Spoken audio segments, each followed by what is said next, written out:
2023 সালের অক্টোবরের সবশেষ নির্দেশিকায় মোবাইল গ্রাহকদের 7 দিন, 30 দিন ও আনলিমিটেড মেয়াদে সর্বোচ্চ 40টি ডাটা প্যাকেজ অফারের সীমা বেঁধে দেয় বিটিআরসি, যা নিয়ে অসন্তোষ জানিয়ে আসছিল মোবাইল অপারেটররা। আপত্তির মুখে প্রায় 15 মাসের মাথায় ইন্টারনেট প্যাকেজ বিক্রির ক্ষেত্রে অপারেটরদের উপর থাকা শর্তগুলো শিথিল হলো। নতুন নির্দেশনায় অপারেটররা 3 ধরনের প্যাকেজ দিতে পারবে। নিয়মিত প্যাকেজগুলোর মেয়াদ সর্বনিম্ন 15 দিন, গ্রাহক কেন্দ্রিক বিশেষ প্যাকেজের মেয়াদ সর্বনিম্ন 3 দিন এবং রিসার্চ অ্যান্ড ডেভেলপমেন্ট প্যাকেজ সর্বনিম্ন 7 দিন মেয়াদী হবে।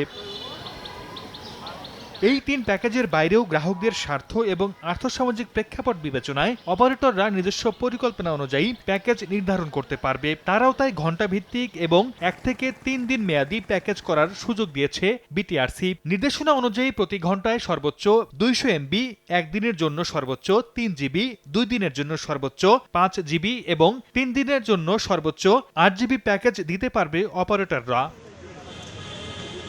গ্রাহক যেন তার সুবিধা অনুযায়ী প্যাকেজ নিতে পারে, সেজন্য ফ্লেক্সিবল প্ল্যান হিসেবেও একটি প্যাকেজ থাকবে। এছাড়া মেয়াদবিহীন প্যাকেজও থাকবে, তবে সেক্ষেত্রে সময়সীমা নির্ধারণ করে দিতে হবে। যে কোনো প্যাকেজের মেয়াদ শেষ হওয়ার একদিন আগে গ্রাহককে এসএমএস এর মাধ্যমে সে বিষয়ে জানাতে হবে।